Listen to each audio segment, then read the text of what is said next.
समझ नहीं आ रहा अपने सैलरी इंक्रीमेंट का क्या करूं। बेटा इतना क्या सोच रहा है? अपने म्यूचुअल फंड्स के एसआईपी का टॉप अप करा ले। This is the right time. क्या? समझ में नहीं आया। बेटा इतना क्या सोच रहा है? अपने म्यूचुअल फंड्स का एसआईपी टॉपअप करा ले। This is the right time. अब समझा।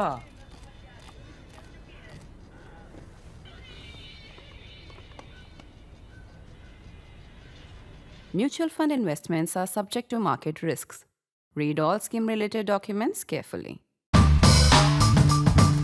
Whenever a war breaks out in the Gulf, anybody against anybody, whoever the belligerents be, the first thing is people start saying, for good reason, that this is all about oil. And that's the reason also the big powers get involved. As long as Britain was a great power, Britain got involved in this. Then at some point, the British led the sort of redivision and resetting of the Middle East. And then they became a lesser power after the Second World War, and Americans took that role going ahead. So it's easy to say that Americans want to protect oil, or Americans want to control oil or energy, and that's why these wars take place. That is one side. We can have many arguments for or against, or go into nuances of that. However, we are not doing that right now. The fact is, there is a lot of oil sitting in this region. This oil is a large percentage of the global oil supplies. What happens is, this is not the only region which produces hydrocarbons. Now there is a lot of hydrocarbons in Africa. It's coming out of there. New areas are opening up.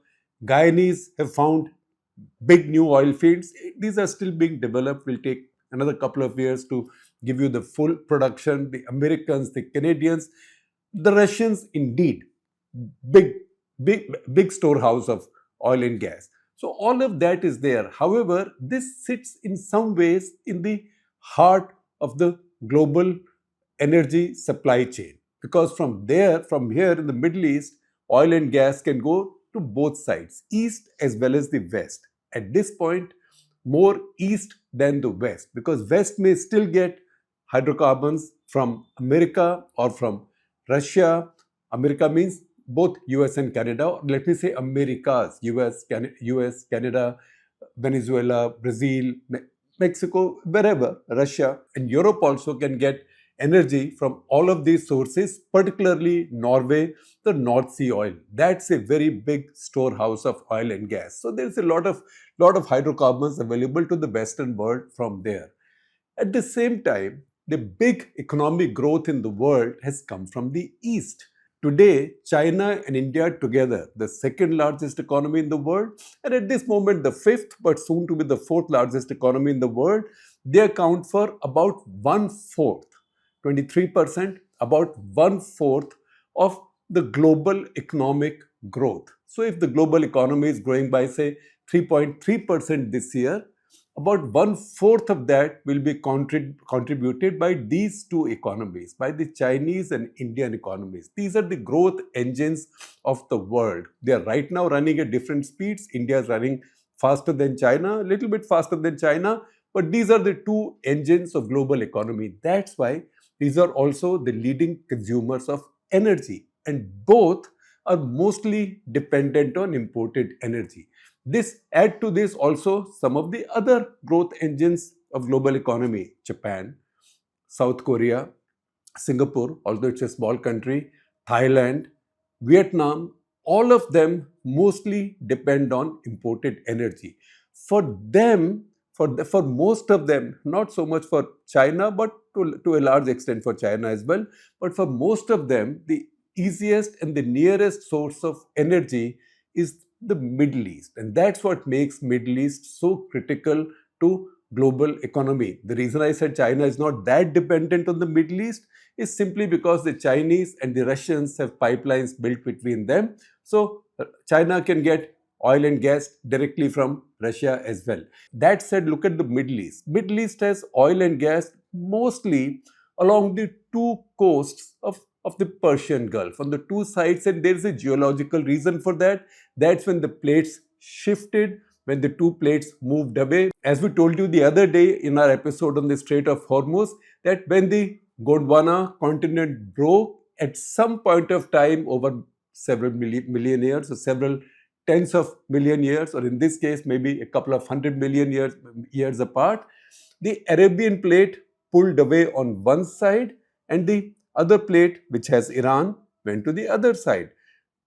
In the process, in that great geological moment, shifting of these plates, the organic material underneath was pushed towards what is now the Persian Gulf. And that organic material over these millions of years or tens of millions of years became hydrocarbons. That's why you find hydrocarbons on Saudi Arabia's eastern coast on the Persian Gulf, not so much on the western coast along the Red Sea. And similarly, for Iran also, you will find a lot more of their storehouses on this side, on their western coast, facing the Persian Gulf, or the islands which they either own or which they share with Qatar in one case. That's the biggest gas field in the world. All of those are found along the Persian Gulf. And that's why the critical issue is to evacuate this oil and energy from the Persian Gulf. This, as we explained to you, goes through this very narrow vestibule, at one point only 31 kilometers wide, called Strait of Hormuz. And that's where anytime there is a crisis in the Gulf, there is a crisis in the whole world, because somebody decides to block the oil tankers or the flow of oil through this Gulf of Hormuz. This is not very difficult to do for a nation. This is not very difficult even to do for a nation whose armed forces are mostly decimated. This is something that even insurgents can do, pirates can do, and we've seen the Houthis do that, who are a stateless actor not far away in the Red Sea along Bab el-Mandab. So the geology that created the storehouse of incredible wealth on the two coastlines along the Persian Gulf, the same geology gave us this choke point of Strait of Hormuz. Now, how to get around that? Right now, that is what the world is worried about, because since this war began on Feb 28, very little traffic has passed through this Strait of Hormuz. More than 1,000 tankers, either crude or gas tankers, or also petroleum product laden ships, are waiting in the Persian Gulf to get out. They are sitting ducks. Drones can come and hit them wherever they are. At the same time, they can't go through the Strait of Hormuz. One, they will have to be very courageous. It will have to be a very reckless captain to decide to do it by switching off the transponders and say, all right, nobody is watching me. You can pray to whichever God you pray to, and you get past. That's very dangerous. Also, no insurance company is willing to insure these. This is the reason, as we had explained to you in the earlier episode, that Strait of Hormuz is the world's most critical choke point. Now, this choke point did not come into being today. The fact is that the oil powers in the region have been thinking about it for a long time. And the first time they started thinking about it was in 1981-82.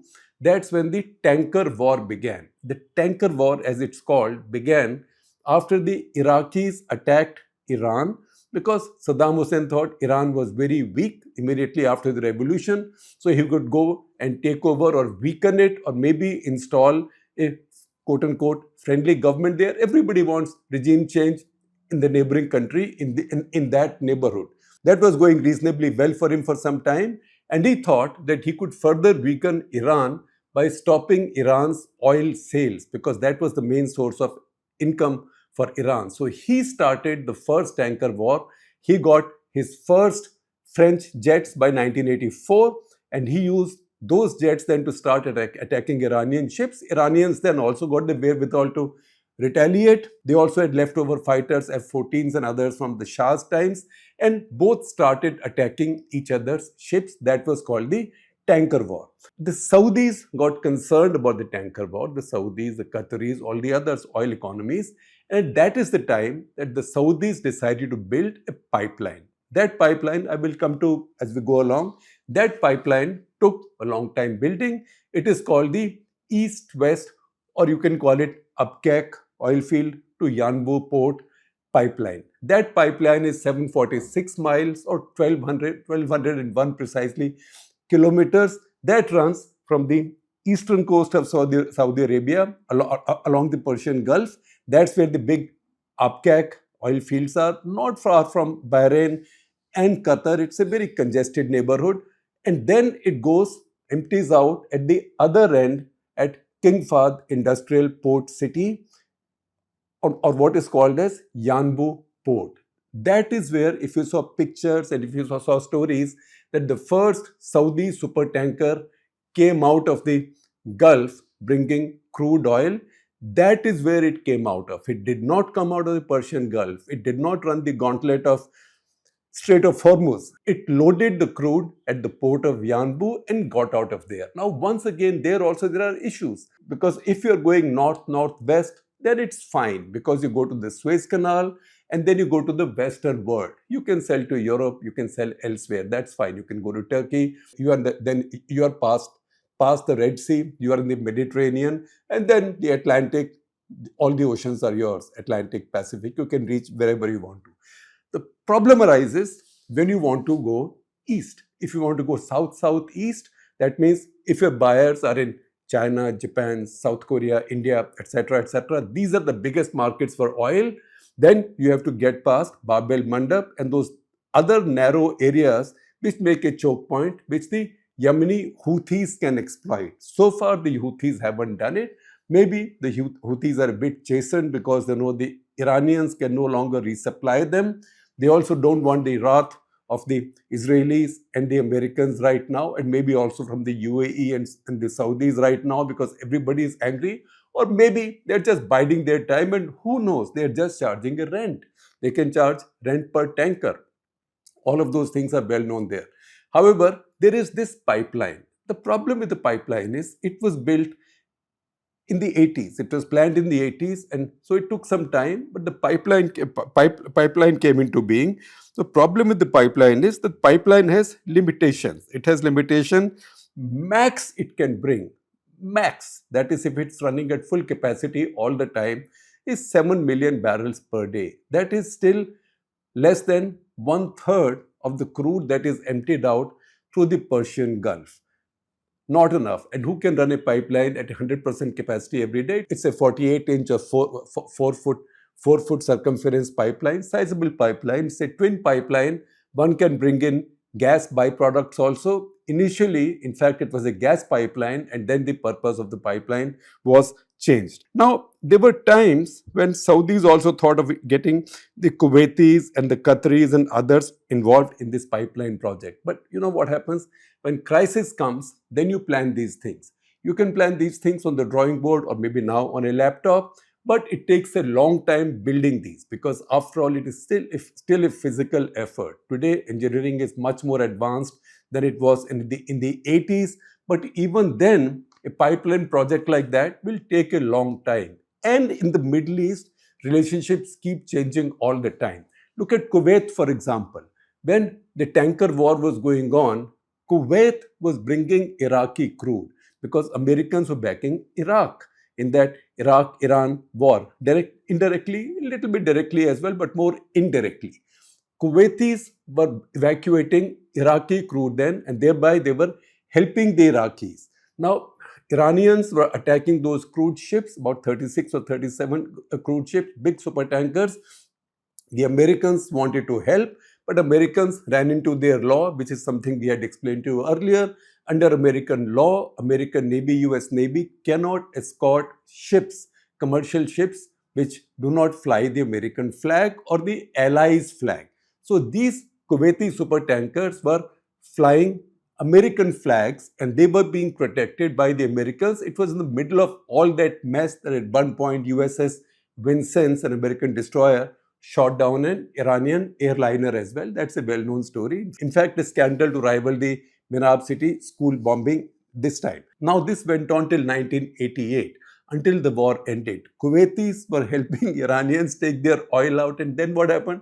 Within a year and a half, Iraq nevertheless went ahead and occupied Kuwait. So this is really a case of stabbing a most loyal and compliant tiny friend or ally or neighbor in the back, because the Iraqis said, what is Kuwait? It's just a gas station. We can go and occupy it. So this is a bit like that Hindi song, कैसा सला दिया तूने मेरे प्यार का, यार ने ही लूट लिया घर यार का. So the Iraqis came and occupied Kuwait, and that's what brought the Americans and their allies in the Gulf to fight a war for the first time. This is the third major event when there's been a challenge about oil and gas because of a war in the Middle East. 1973 was the first big occasion. That was the Yom Kippur War. That's when the oil-producing countries decided to get together, in this case, particularly the Arab countries and Muslim countries, and they said, we are selling our oil too cheap, right? And the Western world is helping, the consuming world is helping the Israelis. So we will now cartelize and we'll raise the prices of oil. And so they cartelized and they raised the prices of oil. That is called a big oil shock. That's when the Indian economy suffered also. Our inflation rates also went up to 28-29%. Ultimately, this led to big disaffection in India at the popular level and the imposition of emergency by Mrs. Gandhi. So energy prices can bring about drastic changes or can have drastic implications very far away in very distant geography. That was the first oil crisis that was owed to a war in the Gulf. However, in that war, Israel was involved directly. This was Israel's war with Egypt and its allies. Then we come to 1990, 1991, the occupation of Kuwait. In this one, Israel is not directly involved. This is a war that has been caused by Iraq's illegal occupation of Kuwait, colonization of Kuwait. The UN sanctifies this allied operation under the US, and this is carried out there. However, Saddam Hussein brings Israel in by saying that my fight is not over Kuwait or anything. This is all between us Arabs.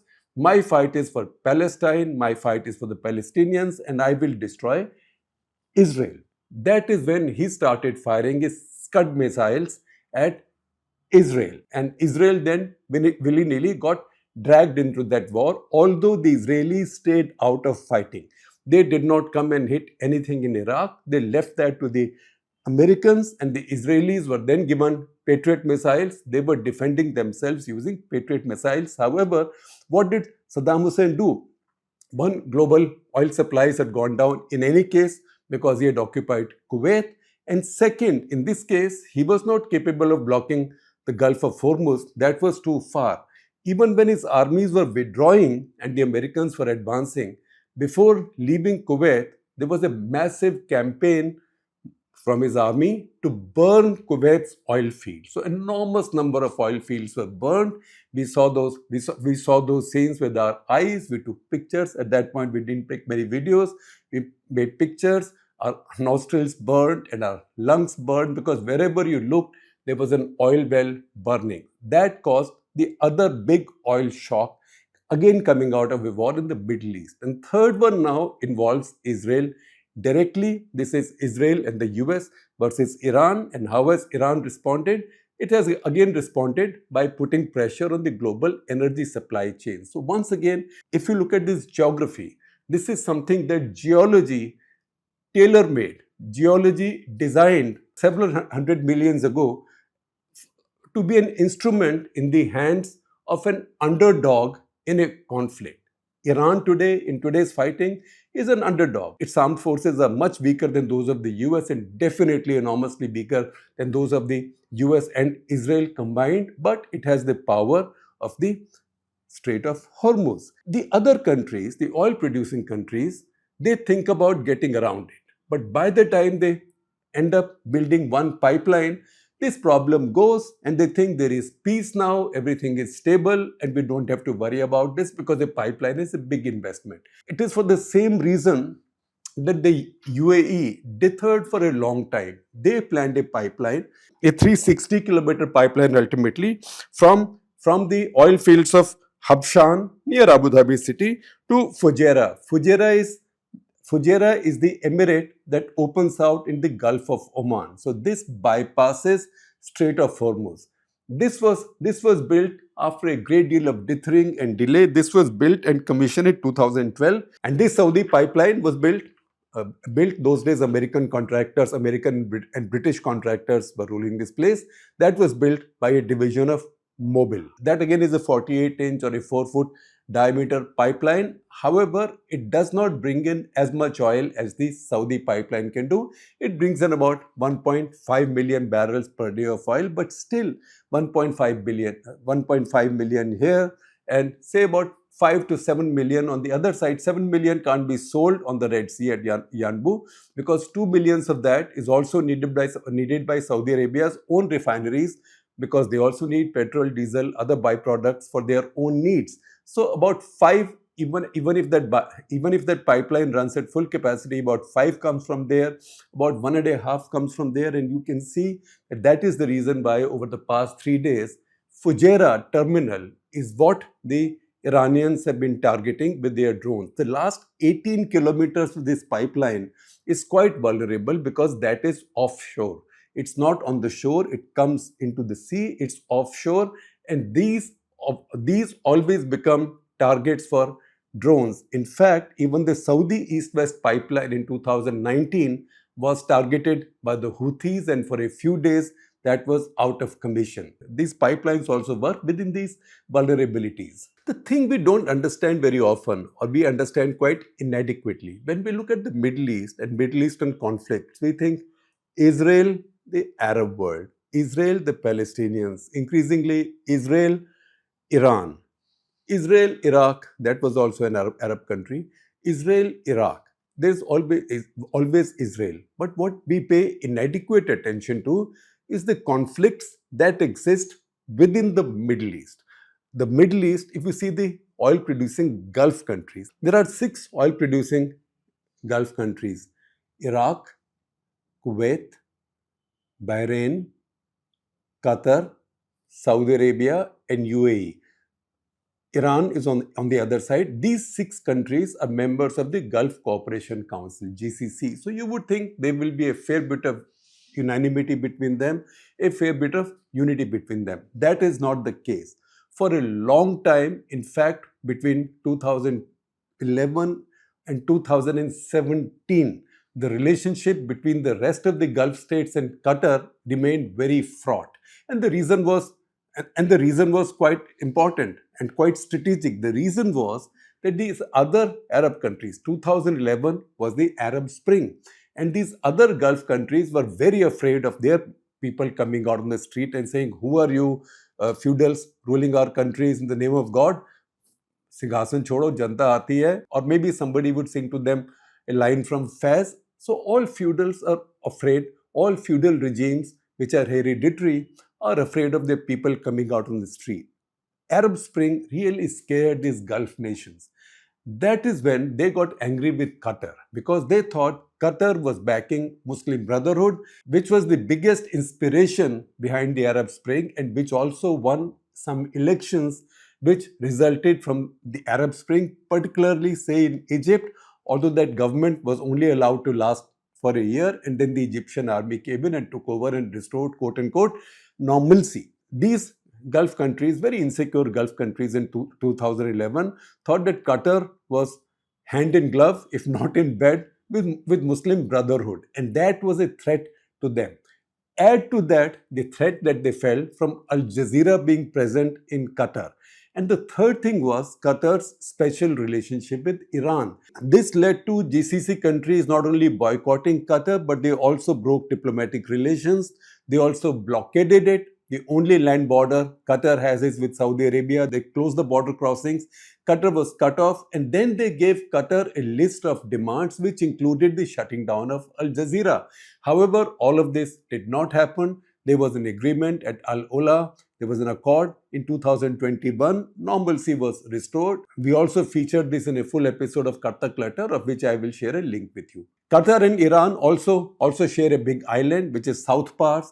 That is where the biggest gas fields in the world are. And this is the big gas field, probably the biggest gas field in the world and the richest gas field in the world, shared by Qatar and Iran. Qatar has more of it, Iran a bit less. They handle it quite peacefully, bye-bye ki tarah.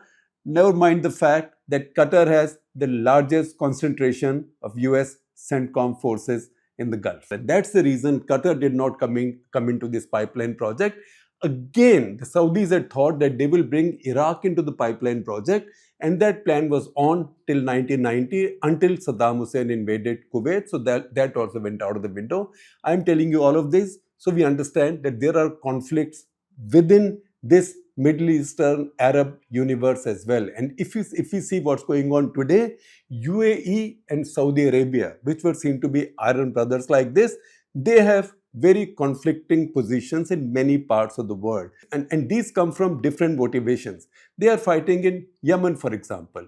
Yemen is a country that shares its borders, large borders with Saudi Arabia. Saudi Arabians are very insecure about what's happening in northern Yemen. They want Yemen to remain one country, stable, one capital, one regime or one ruler that they and the Western powers and Western allies can deal with.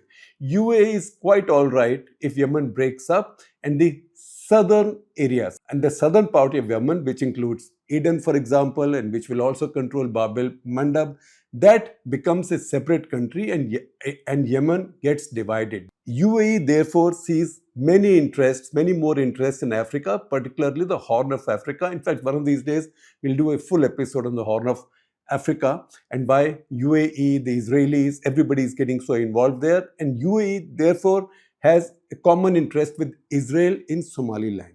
As we had noted in an earlier CTC also, Israel and UAE have recognized Somaliland. The Saudis haven't, so there is a conflict there also. UAE is a member of I2U2. That's UAE, Bahrain, Morocco and Sudan. Those two in Africa, they are members of the Abraham Accords along with Israel and the US. UAE has taken its relationship with Israel even further by sharing a lot of strategic activities and interests. UAE is also one of the U's in I2U2, the other U being the US, the I, as we know, Israel and India. So UAE has followed its own path. In Sudan, Saudi Arabia is supporting Sudanese armed forces, which is the kind of old establishment, whereas UAE is supporting the other side, which is the rapid support forces. That's again something, Sudan, that we featured in a full episode of Karta Clutter some time back. In fact, I will republish it over the next couple of days because that will give us an idea of how close this region is to Africa and how their interests clash in Africa. And once again, because UAE has become so much a friend of the West, so much a friend of Israel, India has also in a way picked its side in the Middle East to be with UAE. Because of that, Iran is also targeting the UAE a lot more. In fact, lately, Iran's been firing more projectiles at the UAE than even at Israel. All these conflicts play out within the Middle East among these so-called brotherly countries. So once again, I will take you back to something we've been saying for a long time, that the idea of the Ummah, that one community can be united in all of the world, that simply doesn't work because people's first motivation is their nationalism. Every country, people of any faith living in any country first have that country's interest, their country's interest in their minds. Indians living in America, for example, Indian citizens who are now so powerful, rich, none of them rose to defend India's cause when Trump attacked India with all these tariffs or said rude things about India. They were quiet and they were expected to be quiet because they were Americans. Similarly, people, whether they are Hindu, Muslim, Christian, whatever the faith, whichever country they live in or whichever country they are citizens of, for them, that interest becomes paramount. That's the reason Islamic unity doesn't work, OIC doesn't work. That's the reason Arab unity doesn't work, Arab League didn't work. That's the reason a confederation of 3 Arab Baathist countries did not work, that is Egypt, Iraq and Syria in the 60s. That's also the reason that within GCC also there are conflicts, and that's also the reason where the mother of all conflicts in the Middle East lies, if you keep the Israelis out, that is between the Iranians and the Arab Gulf world. That is just across the Persian Gulf. And I think this time, once this conflict ends or things ease up, you will not see a long complacent period. I think almost immediately you will see the construction of more and more pipelines to take this energy to the other side, away from this choke point. The other choke point is there, but the Houthis are still not as difficult to handle, as impossible to handle as, say, the Iranian sovereign power.